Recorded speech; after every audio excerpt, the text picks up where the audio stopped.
اللہ الرحمن الرحیم۔ قراءت امام ابو عمر بصری، ان کے دو راوی ہے، روایت دوری بصری اور سوسی۔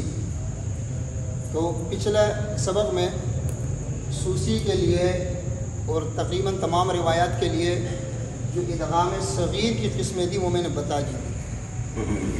اب ادغام کبیر کی قسمیں ہیں، یہ بہت اہم سبق ہے سوسی کے لیے، اس کو آپ توجہ سے سنیں اور اس کو یاد بھی کریں۔ ادغام کبیر، سب سے پہلے ادغام کبیر کی میں نے آپ کو تعریف بتائی تھی۔ ادغام صغیر اور کبیر میں فرق کیا ہے؟ فرق یہ ہے کہ ادغام صغیر کے اندر جو ہے نا مدغم ساکن ہوگا، مدغم فی متحرک ہوگا، اور ادغام کبیر میں مدغم بھی متحرک ہوگا، مدغم فی بھی متحرک ہوگا۔ تو مدغم کو ساکن کر کے مدغم فی میں داخل کرنا، بات سمجھ میں آ رہی ہے نا؟ ہاں، میں نے تعریف آپ کو بتائی تھی۔ صحیح، فرق کیا ہے کہ ادغام صغیر کے اندر مدغم جو ہے وہ ساکن ہوتا ہے، ادغام کبیر میں مدغم متحرک ہوتے ہیں۔ صحیح ہے، مدغم فی تو متحرک ہے، لیکن مدغم کا جو ہے نا کیا نام ہے اختلاف ہے کہ مدغم ساکن ہوگا تو ادغام صغیر ہے، مدغم اگر متحرک ہوگا تو ادغام کبیر ہے۔ اچھا، مدغم کسے کہتے ہیں، مدغم فی کسے کہتے ہیں؟ جن دو حروف کے ادغام ہو، پہلے والے کو مدغم کہتے ہیں، دوسرے کو مدغم فی کہتے ہیں۔ بات سمجھ میں آ رہی ہے؟ پہلے والے کو کیا کہتے ہیں؟ مدغم، دوسرے کو مدغم فی۔ صحیح ہے، تو ادغام کبیر کی تین قسمیں ہیں، مثلین، متجانسین اور متقاربین۔ مثلین، متجانسین اور متقاربین، بات سمجھ میں آ رہی ہے؟ مثلین کا مطلب کیا ہے؟ یعنی دونوں حروف ایک ہی ہو، جس حرف میں ادغام ہو، یعنی مدغم اور مدغم فی ایک حرف ہو، مدغم اور مدغم فی کیا ہو؟ ایک ہی حرف ہو، اس کو کیا کہتے ہیں؟ مثلین یا متماثلین کہتے ہیں۔ صحیح ہے، اور متجانسین کا مطلب ہے کہ مدغم اور مدغم فی دونوں کا مخرج ایک ہو، صفات مختلف ہو، مخرج کیا ہو؟ ایک ہو، صفات مختلف ہو۔ اور متقاربین کا مطلب ہے کہ صفات یا مخارج میں قریب قریب ہو، صفات یا مخارج میں کیا ہو؟ قریب المخرج یا قریب الصفات ہو۔ بات سمجھ میں آ رہی ہے؟ تو یہ مثلین کی دو قسمیں، کتنی قسمیں ہیں؟ فی کلمۃ اور فی کلمتین، یعنی ایک کلمہ کے اندر دو حرف ایک جیسے آ جائیں، یا دو کلموں کے اندر دو حرف ایک جیسے آ جائیں۔ بات سمجھ آ رہی ہے؟ ایک کلمہ میں اگر آئیں گے تو قرآن کریم میں سوسی کے لیے صرف ان دو کلمات میں ادغام ہے، ما سلککم، ما سلککم۔ صحیح ہے، مناسککم، مناسککم۔ سمجھے؟ سوسی کے لیے صرف ایک کلمے میں جب دو حرف ایک جیسے آئیں گے، صرف ان دو کلمات میں سوسی کے لیے ادغام ہے، اس کے علاوہ ادغام ایک کلمے میں اگر دو حروف ایک جیسے آئیں گے۔ صحیح ہے، پھر اگر دو کلموں میں دو حروف ایک جیسے آئیں گے، دو کلموں میں دو حروف کیا ہوں گے؟ ایک جیسے آئیں گے، تو ان کے اندر جو ہے نا کیا نام ہے؟ ادغام ہے، ان کے اندر کیا ہے؟ ادغام ہے۔ جیسے الرحیم، ملک یوم الدین، سوسی کے لیے بلکہ پورے ابو عمر بصری کے لیے ملکی میم کے زبر کے ساتھ ہے۔ کس کے ساتھ ہے؟ آپ کو میں نے بتایا تھا قراءت سبع کے اندر صرف دو قراء کے لیے اور ان کے 4 راویوں کے لیے مالکی ہے، اور باقی جو ہے نا کیا نام ہے 5 قراء اور ان کے 10 راویوں کے لیے کیا ہے؟ ملک یوم الدین۔ ہاں، علامہ شاطبی فرماتے ہیں وَمَالِكِ يَوْمِ الدِّينِ رَاوِيهِ نَاصِرٌ وَعِنْدَ الصِّرَاطِ وَالصِّرَاطِ لِقُنْبُلَةٍ۔ ہاں، وَمَالِكِ يَوْمِ الدِّينِ، اور مالکی یوم الدین کے ساتھ جو ہے یوم الدین کا قید لگا کے یہ بتایا کہ مالکی جو سورہ فاتحہ کے اندر ہے، بات سمجھ میں آ رہی ہے نا؟ یوم الدین اس کے ساتھ قید لگا کے کیا بتلایا ہے کہ جو مالکی سورہ فاتحہ میں ہے اس کو مالکی پڑھتے ہیں راویہ ناصر، راویہ را ہے، ناصر میں نور ہے، نون ہے، یہ رموز ہے۔ کیا ہے؟ رموز۔ را سے جو نا امام کسائی مراد ہے اور نون سے امام عاصم مراد ہے، تو امام کسائی کے دونوں راوی اس کے اندر آ گئے، دوری کسائی اور جو ہے نا کیا نام ہے ابو الحارث، اور اسی طرح امام جو ہے نا کیا نام ہے عاصم کے بھی دونوں راوی حفص اور شعبہ دونوں ان کے اندر آ گئے۔ بات سمجھ میں آ رہی ہے؟ جب یہ دو کا نام لے کے باقیوں کو انہوں نے خارج کیا تو باقیوں کے لیے کیا ہے؟ ملک یوم الدین۔ سمجھ میں آ رہی ہے؟ وعند الصراط والصراط لقنبلہ، اور سین کے ساتھ الف لام کے ساتھ ہو یا بغیر الف لام کے ساتھ ہو، صاد کو سین پڑھتے ہیں، کون پڑھتے ہیں؟ قنبل۔ کون پڑھتے ہیں؟ بات سمجھ میں آ رہی ہے؟ تو یہ ملک یوم الدین ہے، ان کے نزدیک کیا ہے؟ بات سمجھ میں آ رہی ہے نا؟ تو یہ دونوں ایک حرف ہے، دونوں کیا ہے؟ صحیح ہے۔ اسی طرح دیکھیں یعلم ما بین، یہ بھی دونوں میم ہے، یعنی ادغام جس حرف کا ہو رہا ہے وہ بھی میم ہے، جس میں ہو رہا ہے وہ بھی میم ہے۔ قیل لہم، پہلا والا بھی لام ہے، دوسرا والا بھی لام ہے، یعنی ایک ہی حرف ہے، مدغم اور مدغم فی دونوں کیا ہے؟ ایک حرف ہیں اور الگ الگ کلمے میں، کہاں پر ہے؟ الگ الگ کلمے میں، تو اس میں کیا ہوگا؟ ادغام۔ کیا ہوگا؟ ادغام۔ بات سمجھ میں آ رہی ہے؟ اسی طرح متجانسین کے اندر دیکھیں، صالحات طوبی لہم، یہ تا اور طا مخرج ایک ہے، صفات مختلف ہے، مخرج ایک ہے، صفات مختلف ہے۔ اچھا، یہاں پر قرات کی کتابوں میں متجانسین کو الگ ذکر نہیں کیا، متقاربین کو ذکر کر کے متجانسین اس کے ضمن میں لے کر آئے ہیں، متجانسین کو اس کے ضمن میں لے کر آئے ہیں، میں نے آپ کو الگ سے ذکر کیا۔ بات سمجھ آ رہی ہے نا؟ صالحات طوبی لہم، تا کا قوم ادغام ہے، دو الگ الگ کلمے، کیا ہے؟ الگ الگ کلمے، حرف جو ہے نا کیا نام ہے، ان کا مخرج ایک ہے، صفات کیا ہے؟ مختلف ہے۔ بات سمجھ آ رہی ہے؟ اس کے بعد ہے متقاربین۔ متقاربین کی بھی دو جو ہے نا قسمیں ہیں، کلمتین اور کلمتین، یعنی متقاربین دو حرف ایسے ہوں جو قریب المخرج ہو یا قریب الصفات ہو، ایک کلمہ میں ہو، یا جو ہے کیا نام ہے دو کلموں میں ہو۔ بات سمجھ آ رہی ہے نا؟ اچھا، ایک کلمے میں اس کے لیے شرائط ہیں، کیا ہے؟ شرائط کیا شرط ہے؟ دیکھو، یرزقکم وثقکم، اس کے اندر ادغام ہے، قاف کا کاف میں کیا ہے؟ یہ قریب المخرج ہے نا، قاف اور کاف کیا ہے؟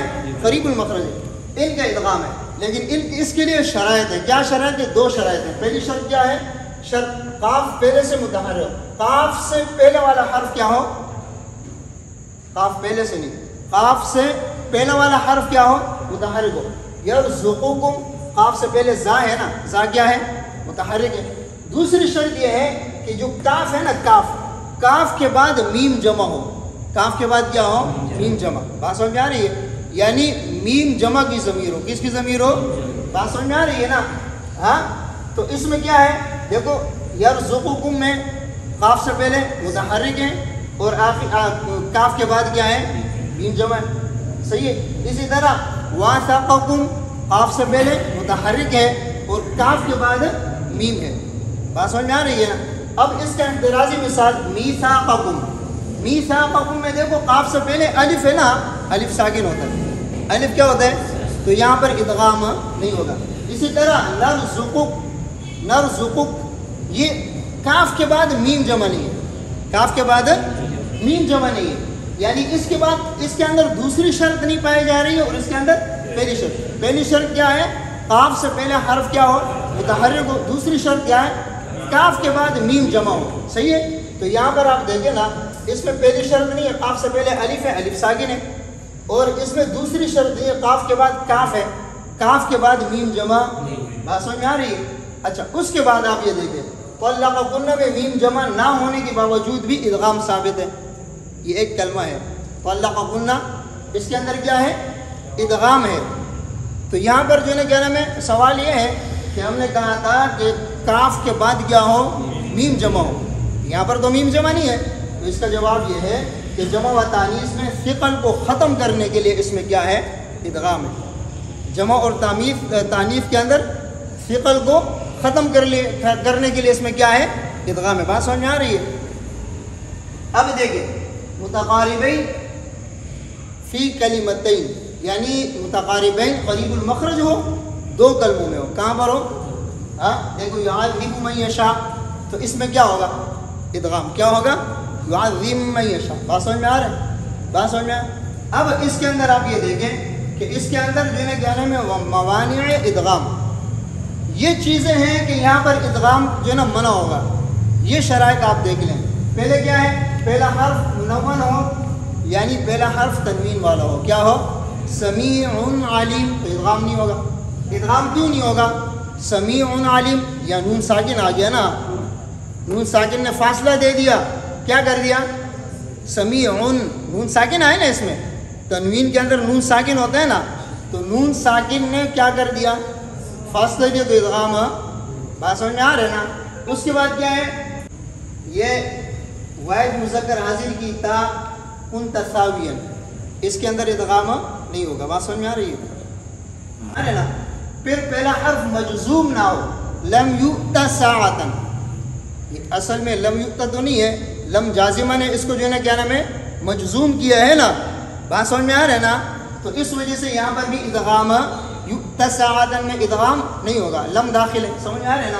اسی طرح پہلا حرف مشدد نہ ہو، فتم میقات، فتم میقات، بات سمجھ میں آ رہا ہے نا۔ اگر یہاں ادغام کریں گے تو ثقل پیدا ہوگا، کیا پیدا ہوگا؟ ثقل، بات سمجھ میں آ رہا ہے نا۔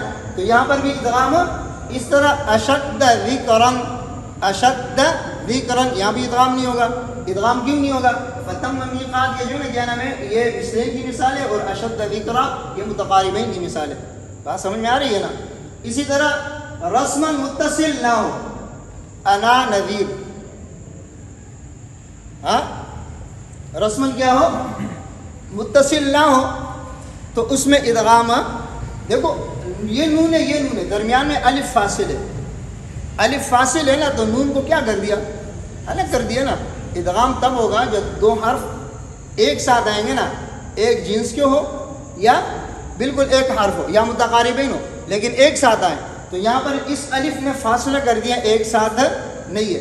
اچھا یہ رسمن جو ہے نا کیا نام ہے متصل، ہاں اگر رسمن متصل ہو لیکن لفظاً متصل نہ ہو اس میں ادغام ہوگا، انہو ہوا، انہ ہوا، ادھر ادغام ہوگا، کیوں؟ یہ رسمن متصل ہے۔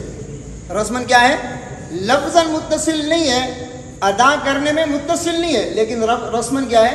متصل ہے۔ ہم نے یہاں جو بتایا تھا، ہم نے کہا تھا کہ رسمن اگر متصل نہ ہو تو ادغام نہیں ہوگا، یہ رسمن متصل ہے اگر چاہے لفظاً متصل نہیں ہے، ہاں رسمن متصل ہے تب بھی اس کے اندر کیا ہوگا؟ ادغام ہوگا، بات سمجھ میں آ رہی ہے۔ اس کے بعد مؤنث کی یہ جو ہے نا کیا نام ہے مؤنث حاضر کی، جئت شیئا، اس کے اندر جو ہے نا کیا نام ہے ادغام جائز بھی ہے اور نہیں بھی، دونوں جائز ہے۔ اس میں کیا ہے؟ دونوں صورتیں، جئت شیئا میں دونوں صورتیں ہیں، آپ اس میں جو ہے نا کیا نام ہے ادغام کریں یا اظہار کریں، بات سمجھ میں آ رہی ہے۔ ہاں اس کے بعد یہ کلمات ہے، حمل التوراۃ ثم، حمل التوراۃ ثم، یہ توراۃ کے تا کا سامنے ادغام۔ اسی طرح یہ کیا نام ہے آتوا الزکاۃ آتی ذی القربى فآتی ذی القربى ولتأتی طائفہ، اس کے اندر دو وجوہ ہیں، کتنے وجوہ ہیں؟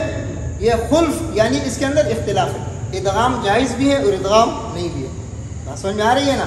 اس کے اندر کتنی ہیں؟ دو صورتیں، کتنی صورتیں ہیں؟ دو صورتیں، یعنی اس کے اندر ادغام بھی ہے اور اظہار بھی ہے، بات سمجھ میں آ رہی ہے۔ ان کلمات کے اندر 1 2 3 4 5 یہ 5 کلمات ہیں، اس میں ادغام اور اظہار دونوں ہیں، ادغام اور اظہار، بات سمجھ میں آئی؟ بات سمجھ میں آ گئی؟ یہ پورا بیس سمجھ میں آیا؟ اس کے بعد آپ دیکھیں 6 حروف ایسے ہیں کہ جن کے اندر ادغام کلی طور پہ جو ہے نا نہیں ہے، بلکہ خاص حروف اور خاص شرائط کے ساتھ ادغام ہے، خاص حروف اور خاص شرائط کے ساتھ ادغام ہے، بات سمجھ میں آ رہا ہے نا۔ ہاں دیکھیں یہ با جیم ہا سین شین اور ضاد یہ 6 حروف ہیں، ان کا جب ادغام کریں گے تو ان کے ادغام کے لیے کچھ شرائط اور کچھ کلمات مخصوص ہیں، کچھ شرائط اور کچھ کلمات ہیں، بات سمجھ میں آ رہی ہے۔ یہ انشاءاللہ آئندہ سبق میں یہ کلمات میں آپ کو بتاؤں گا کہ کون سے کلمے میں ادغام کس شرط کے ساتھ ہیں اور کون سے کلمے میں نہیں ہے، یہ انشاءاللہ کل بتاؤں گا۔ یہ باقی سبق سمجھ میں آ گیا آپ کو؟ بات سمجھ میں آئی؟ اچھا اس کے بعد آپ دیکھیں اگر مدغم حرف مد یا حرف لین ہو، مدغم کیا ہو؟ حرف مد یا حرف لین ہو، تو جو ہے نا کیا نام ہے مد وقفی ہے نا، مد وقفی کی طرح اس کے اندر 3 مد جائز ہے۔ کتنے مد جائز ہیں؟